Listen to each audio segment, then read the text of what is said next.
I couldn't help at one point in my discussions privately with General Secretary Gorbachev, when you stop to think that we're all God's children wherever we may live in the world, I couldn't help but say to him, just think how easy his task and mine might be in these meetings that we held if suddenly there was a threat to this world from some other species, from another planet, outside in the universe.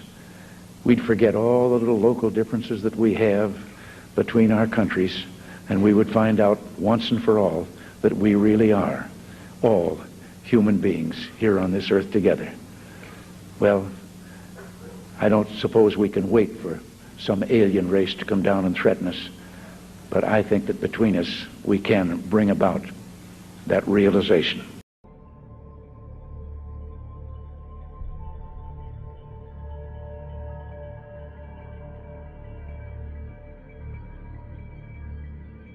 A UFO in China's skies forced Zhoushan Airport to stop operations on July 7th. Outbound flights were grounded after the unidentified flying object was detected by a flight crew. The incident has captured the attention of Chinese media, and theories about the UFO's identity are burning up on the internet as well. They include everything from a hidden U.S. bomber to an elaborate man-made hoax. For now, the UFO continues to be a mystery. A spokesman from China's Civil Aviation Administration confirmed to ABC News that the matter is under investigation. Some Chinese residents are on edge this morning after another apparent UFO sighting. It's the second one in 2 weeks. The first sighting was on July 7th, and an airport had to be shut down. All right, that's a UFO if I've ever seen one. Yeah, can you identify it? That's undeniable. The airport had to be shut down after people apparently saw twinkling lights above the airport terminal. 17 flights had to be diverted. The latest sighting happened just 2 days ago, and people say they saw 4 lantern-like objects forming a diamond shape in the air, hovering in the sky for over an hour. And aviation experts say they don't know what it was. It wasn't a plane.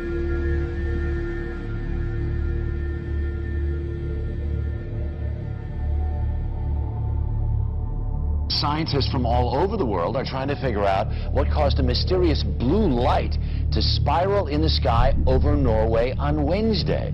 As UFO sightings go, this one was as good or as weird as it gets. A light appearing high in the Arctic sky, baffling those who saw it and exciting a lot of comment. And we've been hearing a lot lately about dozens of other habitable planets being discovered. And today, NASA is hosting a discussion panel about these habitable planets that are just a short, 10, 20 or so light years away from us. So RT correspondent Megan Lopez joined us earlier from NASA, and I first asked her if we were close to finding another life form in our solar system. Do aliens even exist, and how would we know? Well, the Kepler satellite currently orbiting in outer space has identified about 50 planets that seem very much Earth-like. In fact, every week we discover another Jupiter-sized planet in outer space. They need to figure out what type of activity that is. But with the organic materials, it means that we could find a footprint of Martian life that used to exist. And if there's plant life that used to exist, it could mean that there's other life that used to exist. So scientists at NASA are very excited. They just unveiled this, and it presents a new puzzle to sort of solve for them. In this presentation, we'll be exploring the massive deception of the UFO and alien agenda.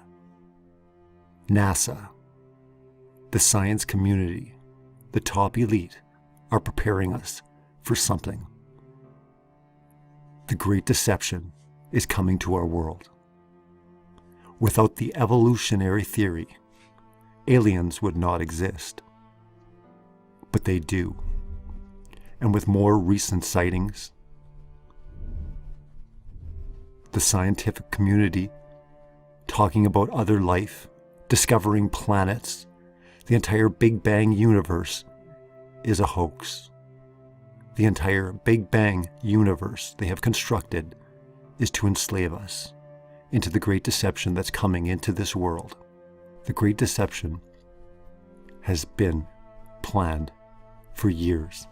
Satan, the god of this world, is preparing mankind for the great deception that's coming into the world.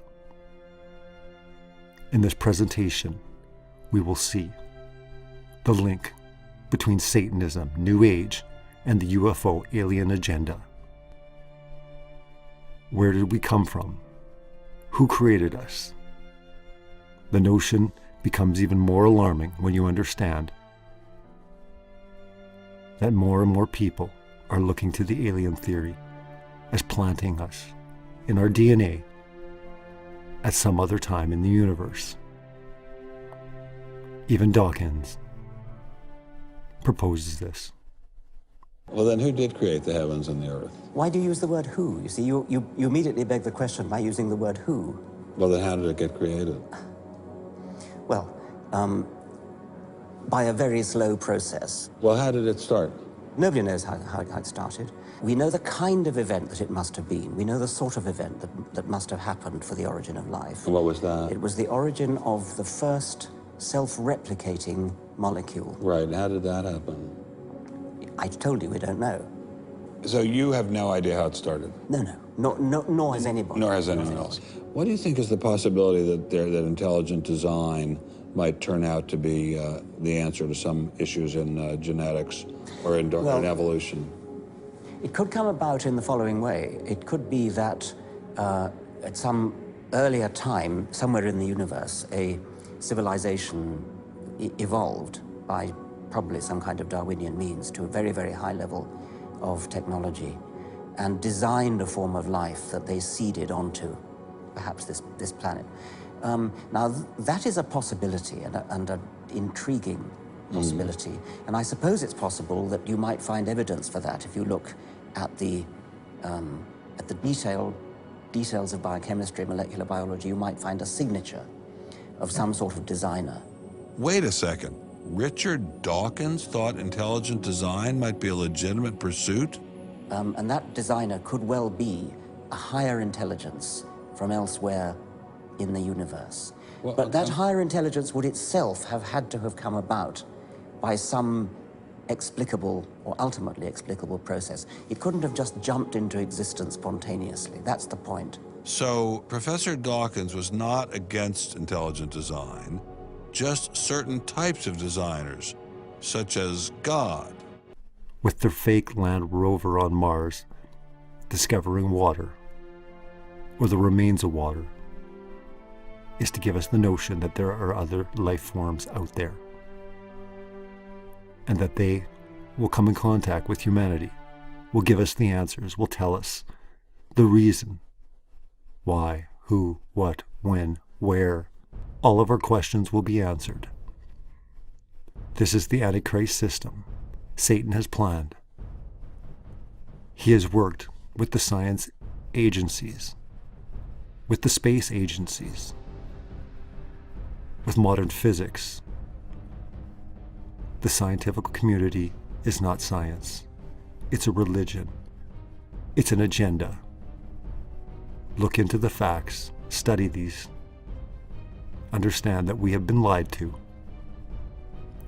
Our entire universe is one big lie. If we look into everything, we will see that the UFO alien agenda is the grand finale of the entire deception that's been placed on humanity. Why would they lie about the Big Bang universe? Why would they lie about evolution? Why are they lying to us? Why are they lying about the Earth?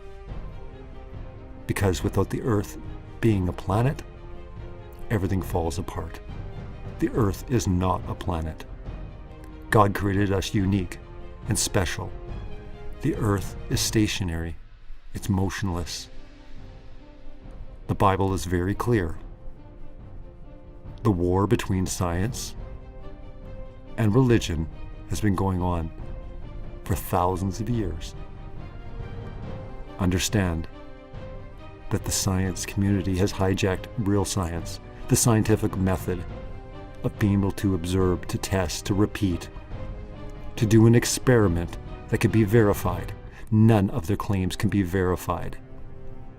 They mask everything in billions and millions of years.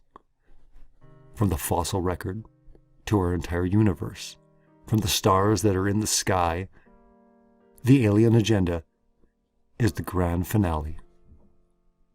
of all of the deceptions and of all the lies that have been told to this world. Understand that you've been lied to. Every day we see things in the sky. There's about 150 UFO sightings every day. Now 90% can always be explained as, naturalistic or man-made objects. And what's happened is there's been a cultural conditioning because of the advent of science fiction. Science fiction is the #1 entertainment genre today, bar none. And because of evolution, people interpret what they see in the skies as being otherworldly craft.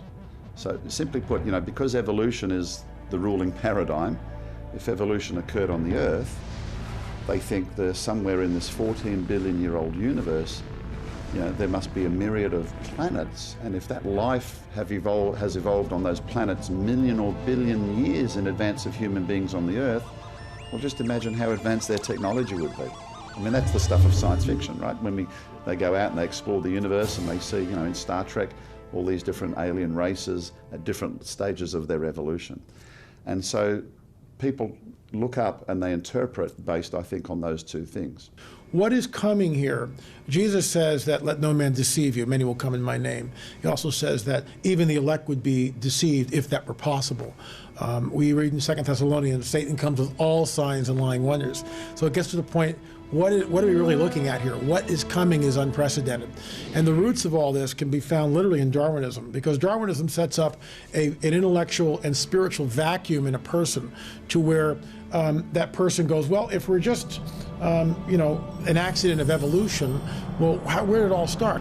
There are people in academia, in science, in exopolitic movement who are looking for our creators, our progenitors. There is a movement called exopolitics who are looking towards ET as just exactly what, now that sounds far out. He says, well, maybe millions of years ago in another part of the galaxy, a race of highly evolved extraterrestrials would have created mankind and then scattered us through the universe, and here we are. That's panspermia. So Darwinism sets up, what it does is it erodes, cuts away the bulwark of the worldview, of the Christian worldview. It cuts away at the knees.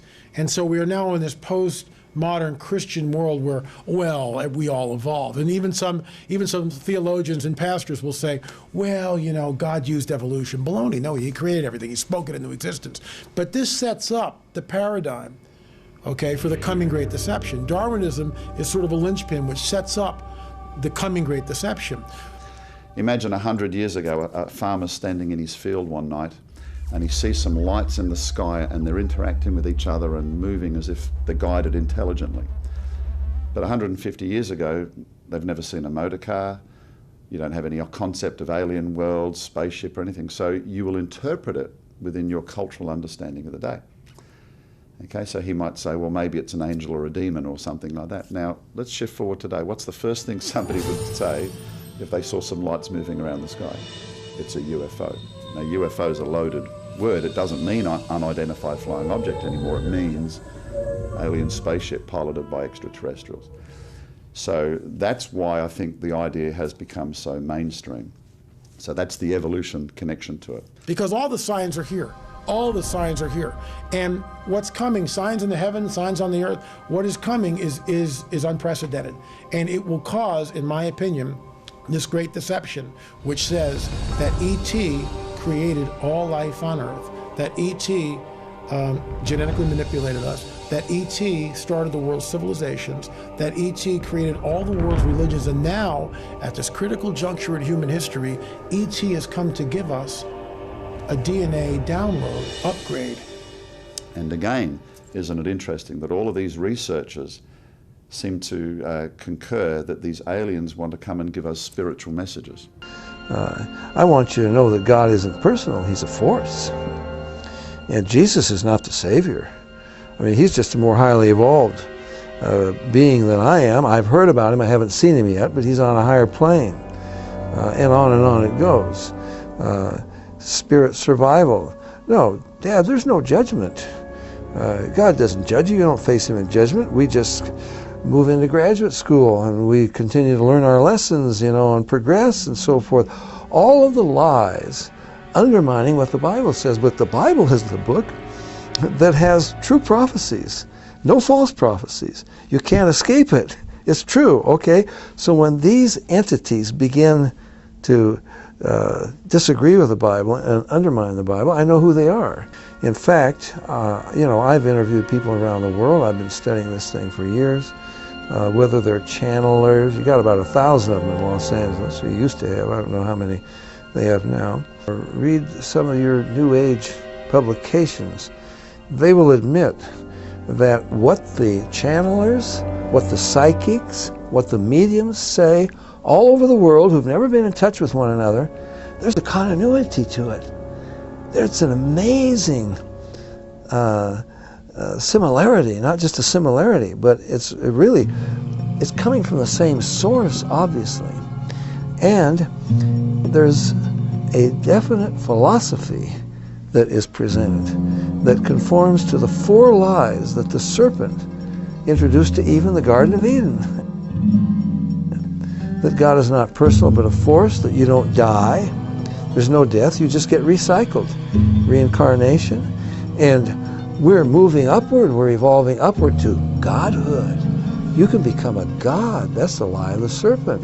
And the 4th one, nothing wrong with you, it's the way you think. You need to be initiated into this knowledge, the tree of knowledge, with a dark and a light side, you know, the Star Wars force and so forth. They all say that. Sir John Eccles, Nobel Prize winner for his research on the brain, describes the brain as, quote, a machine that a ghost can operate, unquote. What he means by that is your spirit operates your brain in a normal state of consciousness. In an altered state, reached under yoga, a TM, hypnosis, you have loosened the normal connection between your spirit and your brain, and that allows another spirit, other entities, other minds to interpose themselves and begin to tick off the neurons in your brain, create a universe of illusion. I believe that it's demonic. I think all of the evidence indicates this. The modern reports of UFOs, alien grays, abductions, ghosts and spirits, and paranormal activity are all related to these demons of renown, the Nephilim. Because they are telepathic, they present themselves in different forms.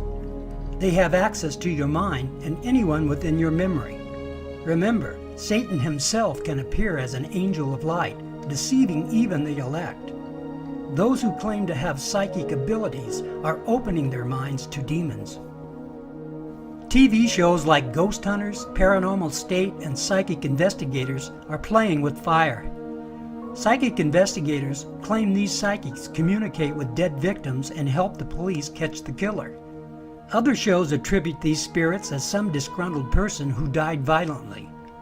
This is a perfect example of how some demons will present themselves, appearing as a dead victim to help solve a crime, or a relative pretending to give some type of guidance.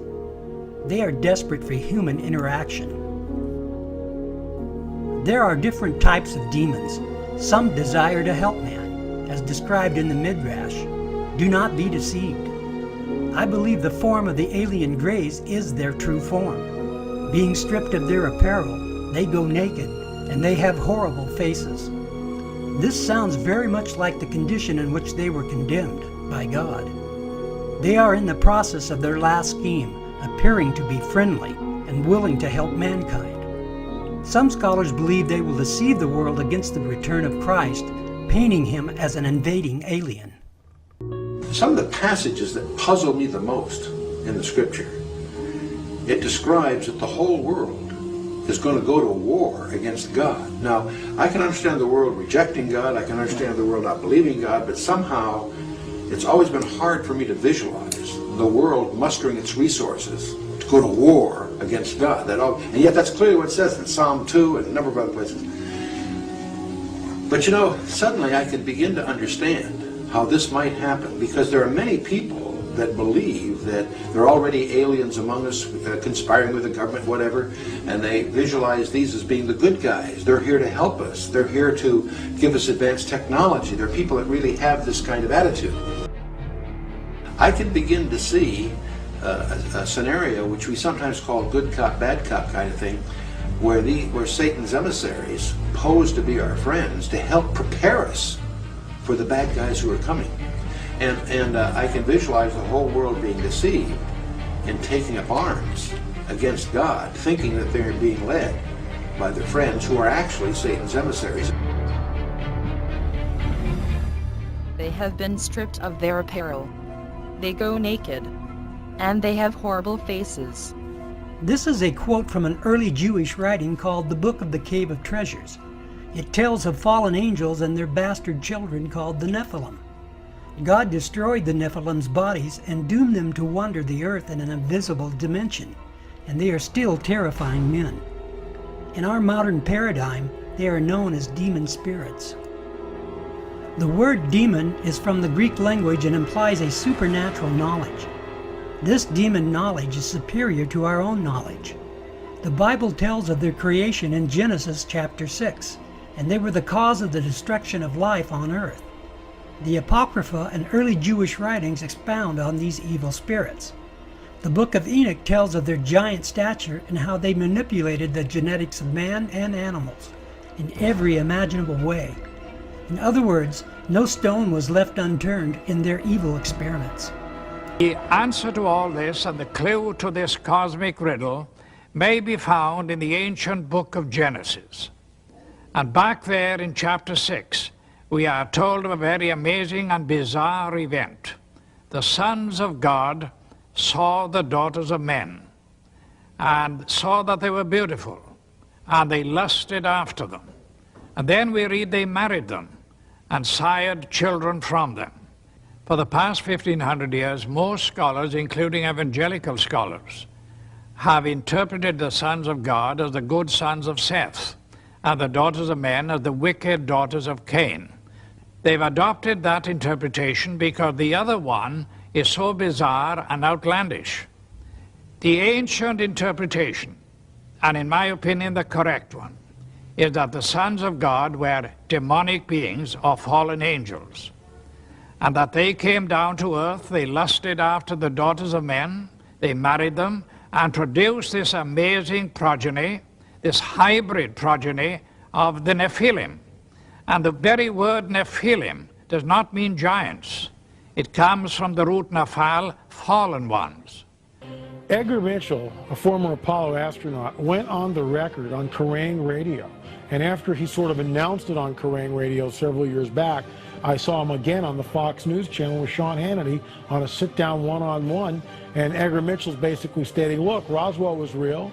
There was a crash and bodies that were recovered from Roswell, and our government covered it up. Yes, there's not much question at all, but there's life throughout the universe. We're not alone in the universe at all. You're convinced that we're not alone in the universe? Oh, I know for sure we're not alone in the universe. And I happen to be privileged enough to have been on the fact that we have been visited on this planet. And the UFO phenomenon is real, although it's been covered up by our governments for quite a long time. It is a real phenomenon, and there's quite a few of us. It's been well covered up by all of our governments for the last 60 years or so, but slowly it's leaked out, and some of us are privileged to have been briefed on some of it, but I've also been in military circles and intelligence circles that knows beneath the surface of what has been public knowledge.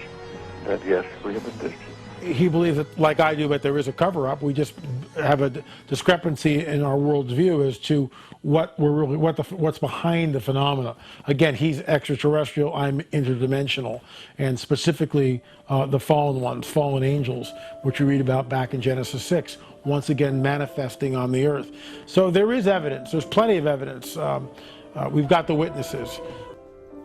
The popular documentary Ancient Aliens is trying its best to convince people aliens from other planets are responsible for the creation and evolution of mankind. They openly deny the God of the Bible while interpreting Bible passages in the same breath. I believe this is one of the deceptions Jesus alluded to concerning the end times, deceiving even the elect. The ancient alien theorists point to many artifacts and structures and claim these extraterrestrial aliens built them in the ancient past. I believe some of this is true, but these entities are not aliens from another planet. They are demonic spirits from an alternate universe, where they were sentenced by God. They are now disguising themselves as alien greys and are pretending to help man. Their spirit is also behind the transhumanism movement, the altering of human DNA. Most people are not even aware of what is going on behind closed doors. Scientists are actively manipulating the genes of animals and man under the guise of improving humanity. We are shifting to a transhuman base. We've come out of a humanist time, and now we're redefining what it is to be human. Whether we like it or not, we're becoming cyborgs. We're becoming transhumans. We have the opportunity now to try to do things better than nature has done. Why not have a stronger arm than we have? Why not be able to run faster? Why not be able to have tougher skins? If you're going to replace your eye for vision, why limit it to visual? Why not give it the kind of vision a bat has? Give it ultrasound. Could you imagine a Versace body design? Can you imagine a Terry Mugler body design? These individuals, the late Versace was an incredible designer. What if he was a transhuman? What if he was an artist who really wanted to combine art and science? I bet his designs for a future body would be astounding. So if we can humanize the pig kidney by putting in some human DNA, which will make the cells look a little bit more human, so that they are not rejected by the person immediately, then there's a better chance that you'll have a take. And this is tried to humanize animal tissues, and it's becoming a big industry because we need more organs.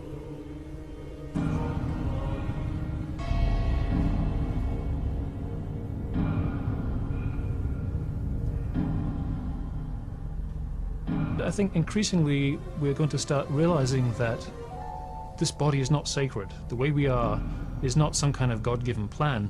It's really a pure random accident. We take two sets of genes and we shuffle them and something comes out. Sometimes it's a wonderful product, sometimes it has a hole in the heart, sometimes it has psychosis or tendencies towards extreme anger, has addictive problems, can't concentrate, all kinds of defects.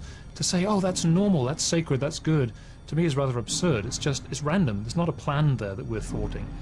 So genetic engineering seems to me one of the most moral things we can do. Wow, doublespeak at its best.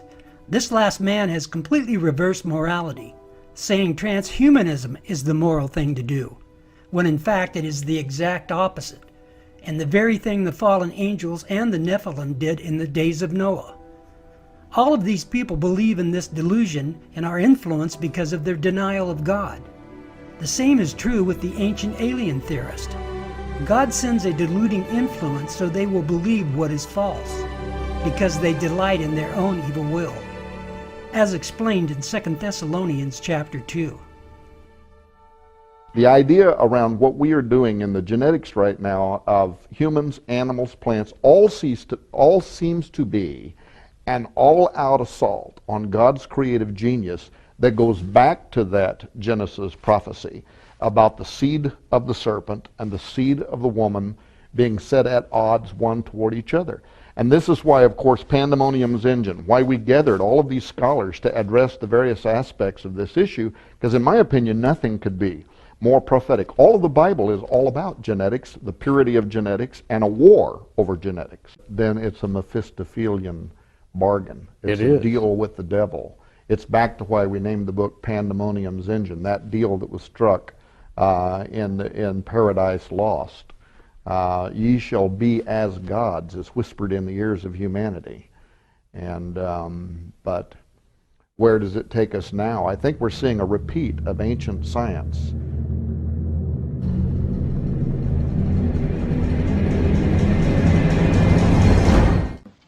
That was his power. The greatest trick the devil ever pulled was convincing the world he didn't exist. The Science Channel's TV series, Through the Wormhole, is hosted by the beloved actor Morgan Freeman. In the episode, Can We Eliminate Evil?, Morgan Freeman says Satan doesn't exist. He is just a symbol, implying Christianity is for the weak-minded. Morgan Freeman, like so many others, lives in the delusion of his own will, and by denying the existence of Satan, he denies his creator as well. The latter days, in part, will be distinguishable because of the rise of powers that have been suppressed or repressed over the years, but in the latter days, those powers will emerge once again. And one of our favorite verses has to do with some of the words of Jesus in Matthew 24, starting in verse 36, but of that day and hour knoweth no man, no, not the angels of heaven, but my Father only. But as the days of Noah were, so shall also the coming of the Son of Man be.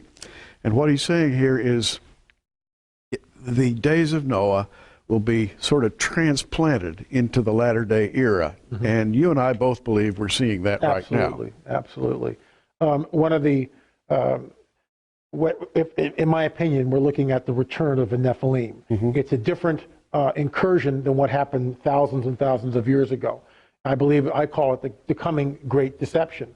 And what we're going to see is, or what we are seeing, is this manifestation of orbs and craft and other phenomena, other anomalies. Meanwhile, shows like the History Channel's Ancient Aliens program is promulgating what I call the coming great deception. They're saying that ET created all life on this planet, that they genetically manipulated all life on this planet, that they started the world civilizations and religions, and now are coming back at this critical juncture in human history. Well, Christians in the church better wake up to what is happening, because this phenomena is real, burgeoning, and not going away.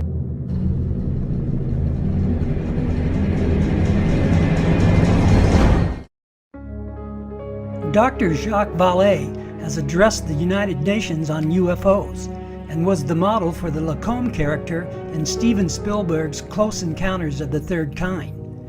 He is the author of 8 books about UFOs and has been widely recognized as the premier researcher in ufology.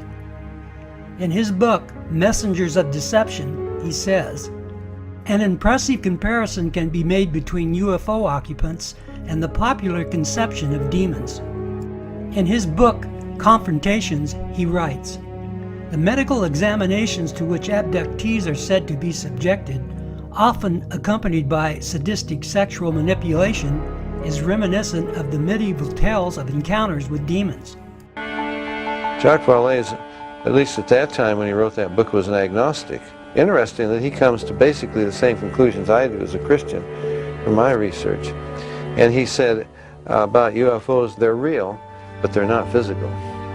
They're messengers of deception. And this was based on his research of about 20 years.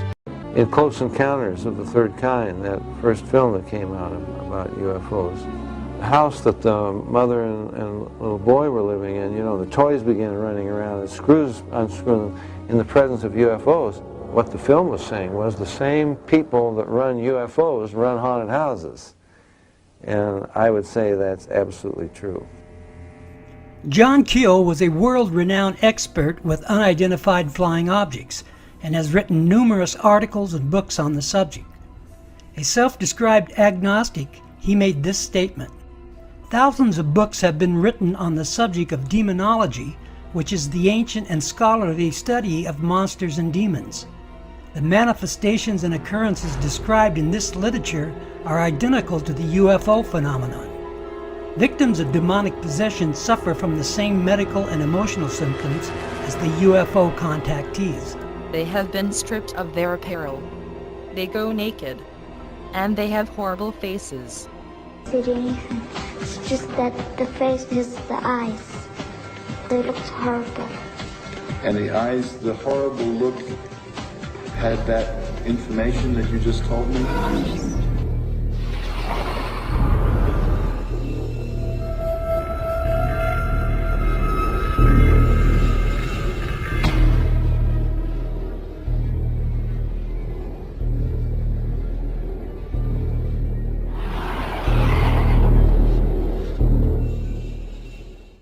I think we are looking at a catastrophic situation. I think we are looking at a disaster.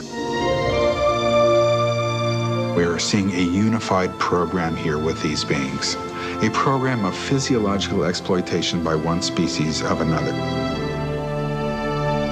And I know this sounds absolutely insane. We're looking at a colonization program in some way.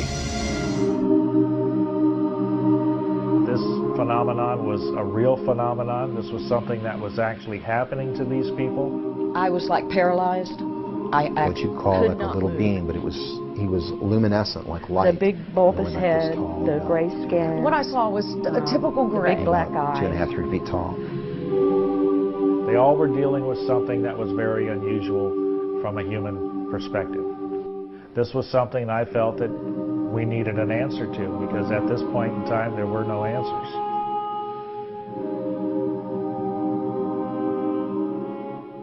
Now, there was a direct correlation between the experiment, the DNA experiment now, of giants to little gray aliens. They are actually related.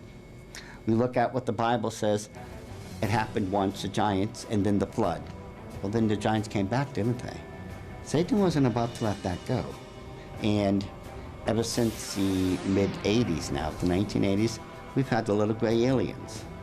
At that point, we had, I don't know how many different types of aliens.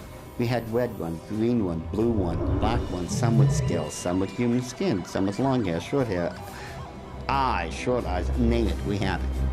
Something strange happened in the mid-'80s. We have one common alien now, don't we? The little grays. Big bulging eye, gray skin, no hair, 4.5 feet tall, skinny little dudes. Yeah, why? Why is it we only have them now? Did all the other so-called alien nations decide to just pack up their bags and leave? Or is something else going on here that we're not looking at? And trust me, that is the answer. We're not looking at this right. Because, as I said, there's a direct relationship between the gray aliens and those ancient giants. There's a spike in UFO sightings. We're getting more than ever before. There's a whole disclosure movement where people are saying they're already here. The governments of the UK, the French government, Belgium, the Germans, the Japanese, Brazil, and Mexico all have gone on the record stating unequivocally that this phenomena is real. And so you get this sort of deer in the headlight, people, oh, those little gray guys are back again, Bob. That's right, Ted. You get that kind of chuckle stuff on the news. But what's happening is we need a real serious dialogue because the phenomena is real, it's burgeoning, and it's not going away. And just the fact that the governments in the countries that I named a minute ago have already disclosed that the phenomena is real should be enough to wake up the church. But most of the church sits with its head in the sand and plays church. We're told that Satan comes with all signs and lying wonders. We're told by Jesus, unless those days were shortened, no flesh would survive. We're told by Jesus again, let no one deceive you, right? That even the elect would be deceived if that were possible. Why is it that we can't look at those passages of Scripture and begin to take them seriously and understand that we are in the window of time where all this is not going to happen, but it's manifesting now? I've met now hundreds of people who claim they've been abducted by aliens. There are events that you cannot explain naturalistically. I mean, ridiculously, the most common mistaken UFO is the planet Venus, believe it or not. 27% of all sightings are the planet Venus, and it just sits there in the sky. So it shows you how people interpret things wrong. But we see craft moving on radar at incredible speeds. They fly into one another and become one object and go off in another direction. They defy the laws of physics. People that claim they're abducted, they say, the aliens, if they think they're aliens, walk through the walls. And then they claim they're abducted into a spaceship and they go through the walls. Well, real physical craft and real physical beings cannot do that. So even the secular researchers, and it's not little Joe Christian saying this, I actually use the research from all the secular researchers, and it shows you that they kind of reach what they call a paranormal or a paraphysical explanation.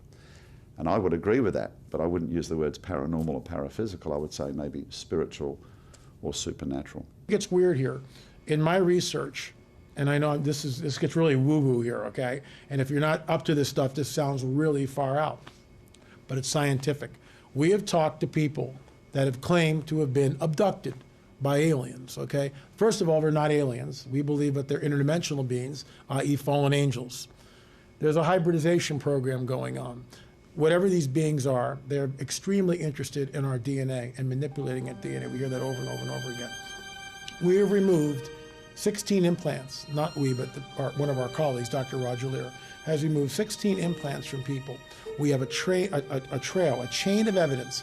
We have the person who tells this bizarre story of being abducted, okay, But now we bring it into the lab. We've got x-rays, here's the object. Okay, so the person isn't telling a lie. We've got a chain of evidence. We take the object out, we put it under a scanning electron microscope, lo and behold, we see carbon nanotubes. It is a computer running, we think, about 100 times faster than the fastest computer we have on the planet. Our computers run about 3.5 gigahertz here. This chip has a clock speed. It gives off a signal when it's in the host body of 317 gigahertz. We think it's a clock speed. This thing, whatever it is, it's changing the host DNA. It's a prototype. And I realize if you haven't traveled in this stuff, it sounds incredibly bizarre.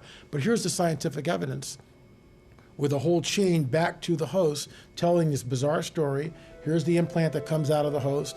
Now we cut the implant in half. We look at it under an electron scanning microscope, and what do we see? Carbon nanotubes, fissures, like weird little, look like ganglia coming off this thing, where the nerve endings wrap around from the host, wrap around and sort of dock with this implant. The implant has a secretion which keeps the body from expunging it. High strangeness. Satan comes with all signs and lying wonders.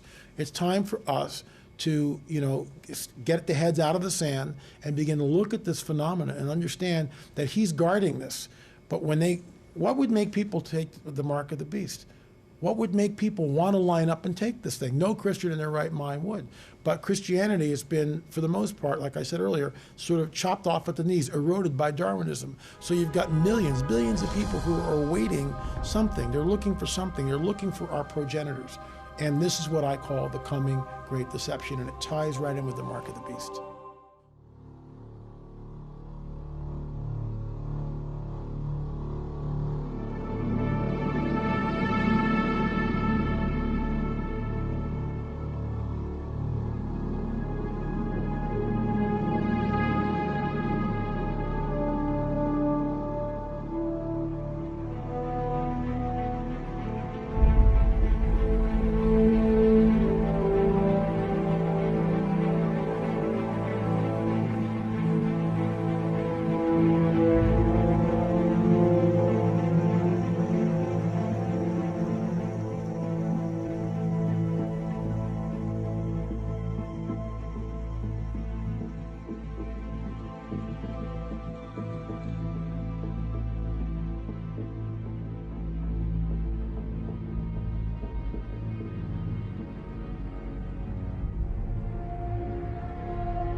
I would love someone to stand up and say, God doesn't live outside of you. God is you. While J.Z. Knight is among the more successful mediums, she is certainly not alone. A nearly identical doctrine is preached from a series of channelers who believe they are in communication with extraterrestrial spirits from other planets and galaxies. In the documentary UFOs and Channeling, the late actor Telly Savalas reveals that the purpose of channeling these alien entities is entirely consistent with the purpose of the New Thought New Age movement, to change the thinking of mankind. Tonight, we're going to show you some film that may change the way you think about life. Change the way you think about life. Next, we are introduced to a woman who channels a spirit, calling itself Leah.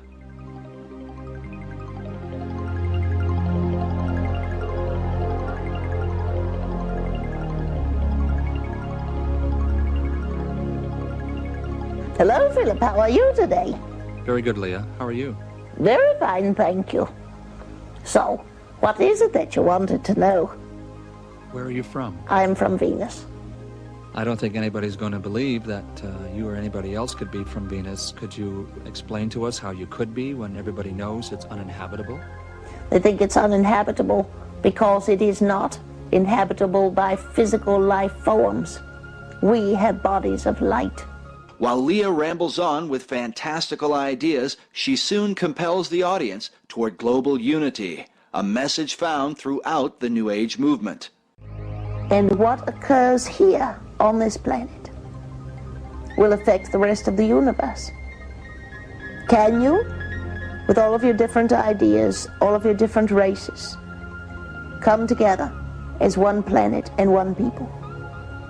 We have dedicated millennia upon millennia to this idea. The earlier experiments with Pan and Lemuria and Atlantis were not successful. But this one will be. Now the interviewer asks the woman to exchange spirits and to channel another spirit that calls itself the Tibetan. Tibet is an often referred to hotspot for New Age empowerment. Hitler's Nazi occultists went to Tibet thinking to find their ancient Aryan ancestors. Listen carefully to the Tibetan's message as he refers to the great I Am, the name God reveals in the Bible to describe himself. I am the Tibetan, and I have come during this time continuum to discuss with you the idea of the only question in the universe. And that question is, what is? And the answer is, I am. For all things that are created, that were created, that shall be created, fall under the question, what is? And you, each and every one of you, are that answer, and that answer is, I am. I am is also the name of the creator of this universe. That is all. I relinquish control to the entity, Leah. As the entity Leah returns, she confirms the You Are God message and refers to the new race that will arise through the New Age movement. Most New Agers today do not realize that this new race is identical to the master race prophesied by Adolf Hitler, a race of so-called supermen who will be their own gods, having rejected the one true God of the Bible. This new age is where there will be a race on this planet and throughout all galaxies. And the name of that race will be peace. It's been wonderful spending some time with you. As you take this little piece of information with you, know that you are never alone. You are all connected to the creative source of this universe. And nothing can stop that flow except your denial that you are God. To understand the New World Order and the New Age worldview, we must go back into history and examine its origins. But first we must define our terms. By New Age, I am speaking about a worldview that has many facets and components, such as astrological and zodiacal beliefs in the New Age concept, channeling higher powers to achieve knowledge, meditation, the belief that all is one, or forms of monism, the belief that we can attain godhood, esotericism, or in other words, reinterpreting ancient texts to find hidden meanings and unify all religious belief into one, the belief that we need a one-world system for the coming age of Aquarius. By New World Order, I am talking about a political agenda to create a one-world system, one-world government, one-world economy, unity of humanity into one organism, control over humanity, and submission of the masses. But today, the largest countries of the world have agreed a global plan for recovery and reform. I think a new world order is emerging, and with it the foundations of a new and progressive era of international cooperation. To understand what is going on today with respect to the New World Order and the New Age movement, we must have recourse to the 19th century organization called the Theosophical Society. This organization in particular, among others, is largely responsible for the modern New Age movement and the political doctrine known as the New World Order. The founder of this organization was a woman named Helena Petrovna Blavatsky. Born August 12, 1831, Helena Blavatsky was very interested early in her life in the supernatural and the mythological. From 1848 to 1858, Blavatsky would travel the world to ascertain an understanding of the religious traditions of the world. She claimed to have traveled to South America, Egypt, Canada, France, Greece, Mexico, Tibet, India, Germany, and England during this time. It is said that during this travel she learned many mysteries, secrets, and occult knowledge from every walk of life. With all of this new esoteric information in her mind, she moved to New York in 1873. Then in 1875, she formed an occult organization called the Theosophical Society. She founded this society with two men, Colonel Henry Steele Olcott and William Quan Judge. According to Olcott, Theosophy already had thousands of members and branches all over the world by 1885. After New York, Blavatsky and Olcott established the Theosophical headquarters in India, and the membership roster grew increasingly as time went on. Blavatsky's influence came from her writings. Her first book was entitled Isis Unveiled, published in 1877. She started a magazine in 1887 called Lucifer Magazine. Her principal work, The Secret Doctrine, was then published in 1888. She then wrote The Key to Theosophy and The Voice of Silence. These works are now famous, and contained in these writings are the doctrines that helped mold the New Age movement to what it is today. It is said that part of Blavatsky's book, The Secret Doctrine, was channeled to her through an ascended master or highly evolved being called Kuthumi, who spoke to her. Belief in these ascended masters who communicate to humanity is very crucial when studying the New Age. We are, of course, the Pleiadians, and as we've said, it is our pleasure to be here at this time to communicate with you, to give you an opportunity to understand our energy and who we are. This one that speaks through us, we call her our vehicle. She has given you an opportunity to listen to her interpretation of what she feels is taking place as a result of our contact with her. Allow us to communicate an idea to you, once again, that we would like to call the span. This involves the idea of a span of time and timing that is now upcoming on your planet. Although many direct experiences with these entities do seem to entail dread and negativity, there are plenty of accounts of positive experiences. Most of these experiences are found within the New Age movement, where the experiences are not direct physical contact, but rather spiritual through a process called channeling. This is where the person willingly invites entities who are referred to as the higher self, ascended masters, higher spiritual beings, extraterrestrial entities who are communicating telepathically, entities of higher densities, and a number of other alleged beings who are more evolved than human beings. Most of the quotes we've looked at in an earlier section of the ancient mystery schools and theosophy were all channeled information. In the case of Helena Blavatsky, the entity she channeled was named Kuthumi and El Mura, both of whom were considered ascended masters for northern India and Tibet. Alice Bailey channeled the entity Dejwal Khul, also considered an ascended master. Today there are several New Age teachers who claim to get their information from a source of a higher spiritual origin. According to the New Agers, Theosophists, as well as many elitists and Freemasons, there exists a group of highly evolved men and women called the Masters of Wisdom. These powerful groups claim that Buddha, Krishna, Muhammad, and Jesus were all masters of wisdom, and that a being named Maitreya is the leader of these beings, who in turn is subject to the true leader, Sanat Kumara. New Age Theosophist Dane Rudhar concedes that the leader of the Masters, Sanat Kumara, is in fact Satan, according to the esotericists. Quote, Satan is an anagram for Sanat Kumara, who in the esoteric philosophy of India is the Promethean being who gave mankind the fire of self-conscious and independent individual selfhood, unquote. John Michael Greer in the New Encyclopedia of the Occult notes, quote, Satan has a possible echo in theosophic lore, where the Lord of the world, the spiritual ruler of the earth, and the head of the Great White Lodge is Sanat Kumara, a lord of the flame who descended to earth from Venus in a fiery chariot some 6 million years ago, unquote.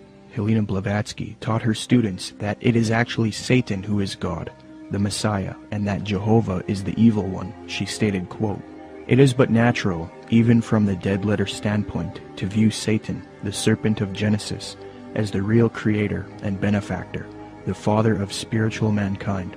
For it is he who was the harborer of light, bright radiant Lucifer, who opened the eyes of the automation created by Jehovah, as alleged, and he who was the first to whisper, In the day ye eat thereof, ye shall be as Elohim, knowing good and evil, can only be regarded in the light of a Savior, an adversary to Jehovah, the personating Spirit. He still remains in esoteric truth, the ever-loving messenger, the angel, the seraphim and cherubim, who both knew well and loved still more, and who conferred on us spiritual instead of physical immortality. The Theosophist H. Alexander Fusel seeks to deify Satan, quote, Satan, then, was originally a divine being destined to carry light and life to the netherworlds. He stands for the gift of free will and self-conscious mind to man, a power which at once seduces and uplifts man, for with free will comes the power to go astray. Satan is therefore man's teacher. This is Edward Alexander Crowley, also known as Aleister Crowley. He styled himself the wickedest man in the world.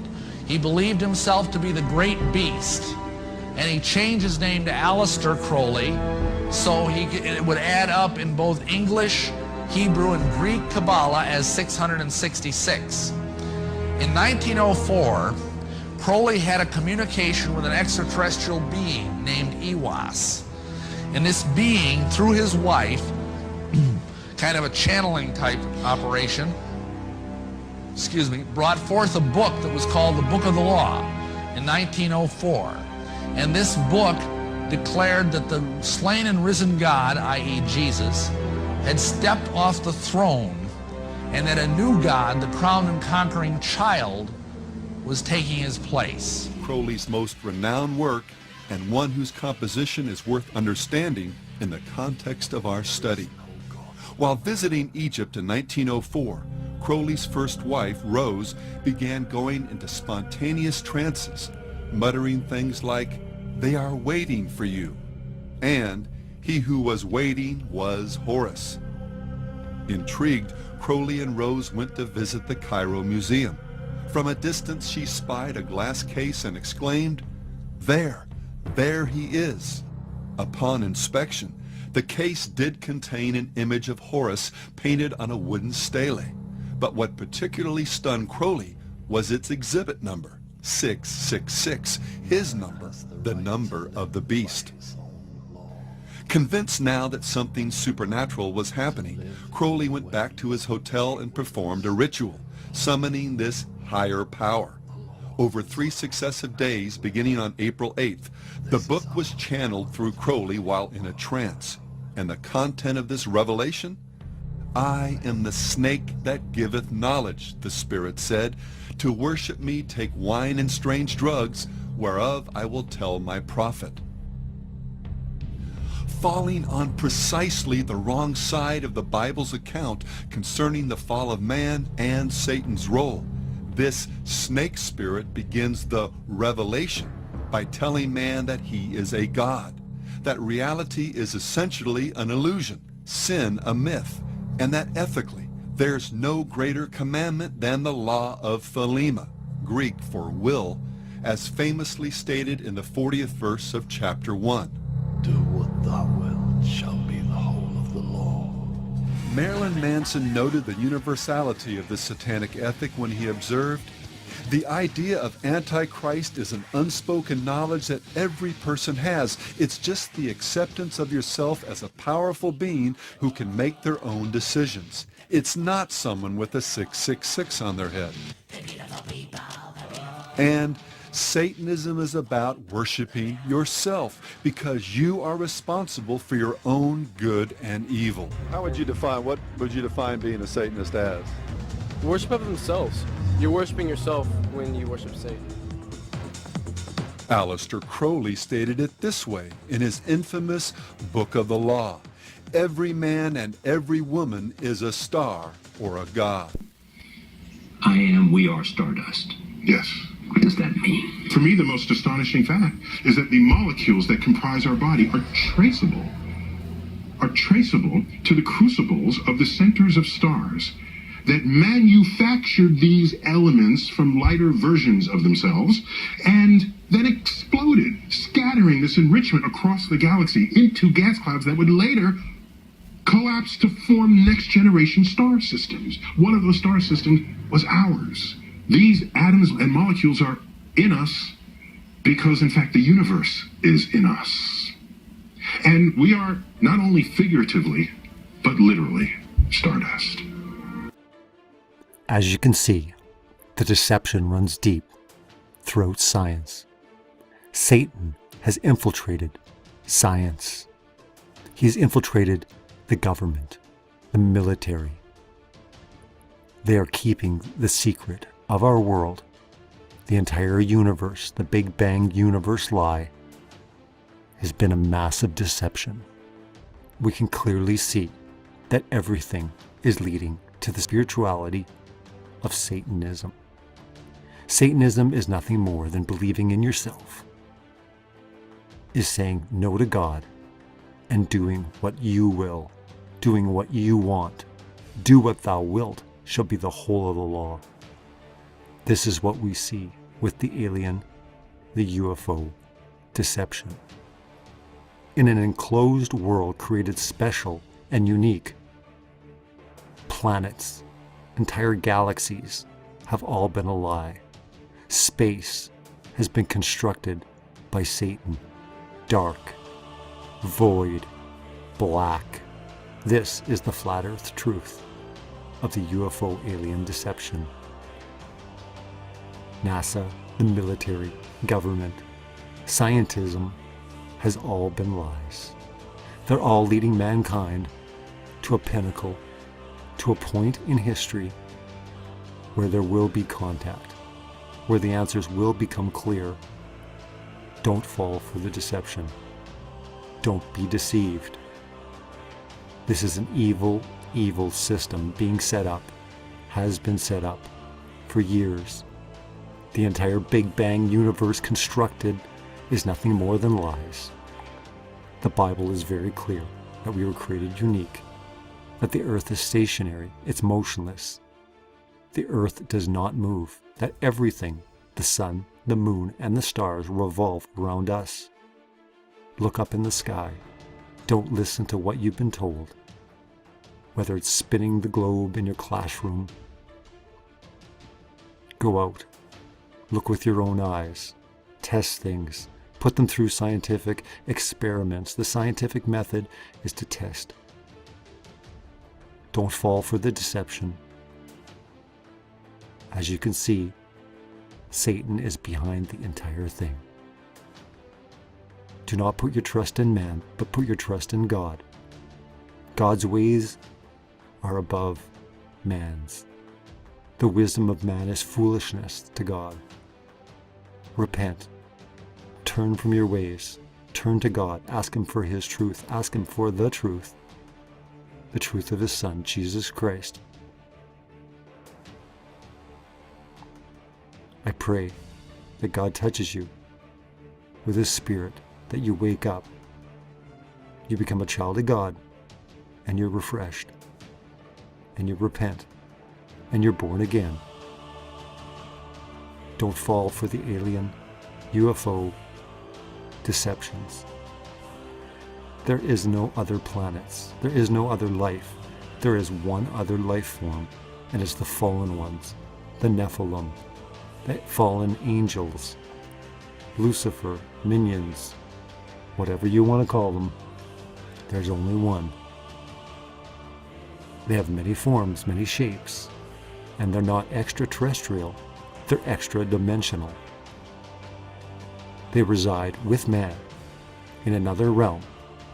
Satan walks to and fro the earth looking who he can devour. This is a spiritual battle. Put on the spiritual armor of God. Read the Word of God. Ask God to give you His wisdom, His strength. We are in a war. We're in a war for truth. We're in a war, and we must fight as soldiers. But our war is spiritual. Our war is on our knees, praying, exposing, letting people know the lies of this world. Don't listen to people when they say the Bible is just a book written by man. The Bible is so much more. You want to discredit it. You want to discredit religion. Religion is man-made, but God and true worship. True worshipers will worship in spirit and in truth. These are words from the Bible. Read the Bible. Get to know God. Talk to Him. He will save you from the deception that's coming into this world. He will save you from the lies of evolution and the Big Bang and everything you've been taught about your very existence. Wake up. Don't be deceived. Know the truth.